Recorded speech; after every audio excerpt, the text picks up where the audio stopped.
राधे राधे। हरे कृष्णा। कैसे हो आप सभी लोग? आशा करती हूँ आप सभी परम मंगल में होगे, स्वस्थ होगे, अच्छे होगे। सब प्रथम आप सभी सुहागन महिलाओं को करवा चौथ की अनंत शुभकामनाएं। आप लोग जानते हो करवा चौथ का व्रत भी भगवान श्री कृष्ण जी से संबंधित है। क्या बात कर रहे हो दीदी? हमने तो सुना था माता करवा माता से संबंधित है और पार्वती माता की और भोले बाबा की, गणेश भगवान की, करवा मैया की इसमें पूजा अर्चना होती है। लेकिन आप लोग इतने सालों से व्रत कर रहे हो, कभी आपको ये किसी ने नहीं पूछा कि पहला व्रत सबसे पहले किसने किया, या फिर सबसे पहले करवा चौथ का व्रत किसने किया था? आप वो सत्यवती की कहानी सुनते हो बस और व्रत हो जाता है। आपको अपने शास्त्रों के बारे में कुछ ना कुछ ज्ञात होना चाहिए। आप लोगों को पता है कि भगवान श्री कृष्ण जी के कहने पे द्रौपदी जी ने सबसे पहले करवा चौथ का व्रत करा था। लेकिन करवा चौथ के व्रत का जो सुझाव दिया था वो भगवान श्री कृष्ण जी ने ही दिया था। अब आप सोचिए, जिस व्रत का सुझाव भगवान श्री कृष्ण जी ने दिया हो वो व्रत कितना पावन पुनित्य होगा और उस व्रत का प्रताप कितना होगा। चलिए आज मैं आपको वही कथा सुना रही हूँ जिस कथा के अनुसार भगवान श्री कृष्ण जी ने द्रौपदी से कहा था कि तुमको करवा चौथ का व्रत रखना चाहिए। एक बार की बात है कि अर्जुन अपनी ये मोह माया वाली दुनिया से बहुत ज्यादा परेशान आ गए थे और अर्जुन तपस्या करने के लिए नीलगिरी पर्वत पे चले गए थे। जब अर्जुन तपस्या करने के लिए नीलगिरी पर्वत पे चले गए तो दुर्योधन को इस बात का ज्ञात हो गया कि अर्जुन इस समय तपस्या कर रहे हैं और मैं उनको पीछे से उनका वध कर सकता हूँ। दुर्योधन दो अक्षौणी सेना लेकर अर्जुन के पास पहुंचने ही वाला था कि इस बारे में जानकारी श्री कृष्ण जी को मिली। जब इस बारे में जानकारी श्री कृष्ण जी को मिली तो वो दौड़ते हुए द्रौपदी के पास आए और द्रौपदी के पास आने के बाद उन्होंने बोला, अरे सखा बहन, क्योंकि वो द्रौपदी को कृष्णा कहते थे और द्रौपदी की का एक नाम कृष्णा भी था क्योंकि वो भगवान श्री कृष्ण जी को भाई के स्वरूप समझती थी और भगवान श्री कृष्ण जी उसको बहन के स्वरूप समझते थे, इसलिए वो उसको प्यार से कृष्णा बोलते थे, सखा। और बोले कि हे द्रौपदी, आपको कुछ पता भी है? द्रौपदी कहती है, अरे प्रभु इतने हाफ क्यों रहे हो, क्या हो गया, कौन सा भूचाल आ गया?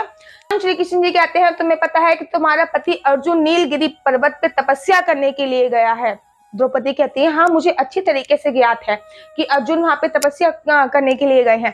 भगवान श्री कृष्ण जी कहते हैं, इस बात का पता दुर्योधन को चल गया है और दुर्योधन दो अक्षौणी सेना लेकर उसको परास्त करने के लिए गया है, उसको वध करने के लिए गया है।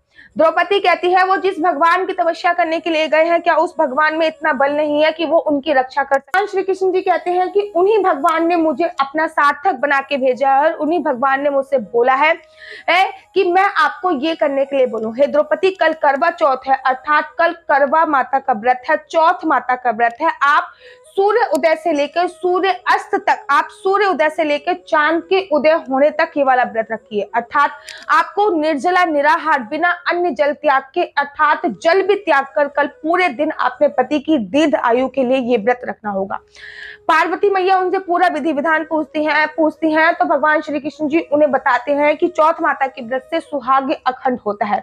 चौथ माता का व्रत करने से आप पार्वती मैया से अपने सुहाग की दीर्घ आयु मांग सकती हैं और आप अपनी पार्वती मैया से सुहाग मांग सकती हैं। वो कहती हैं कि पार्वती मैया से सुहाग कैसा माना जाता है ये बताइए। वो कहते हैं कि जब चौथ माता का व्रत किया जाता है, अर्थात करवा चौथ का व्रत किया जाता है, तो पार्वती माता को सिंदूर समर्पित किया जाता है। उसका सिंदूर आपको अपने सिर पे लगाना होता है, जिससे पार्वती मैया से आप अपने सुहाग की लंबी आयु के लिए कामना करती है और चौथ माता से भी आप अपने सुहाग की लंबी आयु के लिए कामना करती है। ये व्रत पूरे दिन निर्जला और निराहार ही रखा जाता है। चांद को देखने के बाद आपको उनको अर्घ देना होता है, अर्थात जल समर्पित करना होता है। उसके बाद आपको कुछ जल ग्रहण करना होता है। ये व्रत थोड़ा सा कठिन व्रतों में आता है क्योंकि पूरे दिन इसमें आपको अन्न जल का एक दाना। ने कहा कि जिस व्रत के प्रताप से मेरे पति की आयु दीर्घ होगी, जिस व्रत के प्रताप से मेरे पति मेरे सुहाग की रक्षा होगी, वो व्रत मैं अवश्य करूंगी। द्रौपदी मैया ने पूरी विधि विधान से करवा चौथ का व्रत किया और करवा चौथ के व्रत के प्रताप से जब दुर्योधन की दो अक्षौणी सेना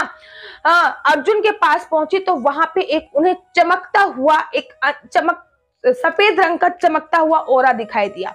बेसिकली वो समेत रंग का चमकता हुआ ओरा इतना ठंडा था, इतना ठंडा था, इतना ठंडा था कि वो 2 अक्षौहिणी सेना 2 मिनट भी वहां पे सरवाइव नहीं कर पाई, 2 मिनट भी वहां पे टिक नहीं पाई और वो वहां से वापस आ गई।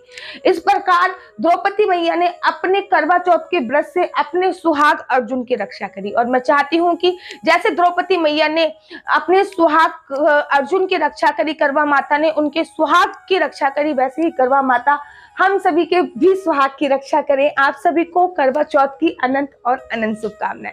राधे राधे, हरे कृष्णा, हरे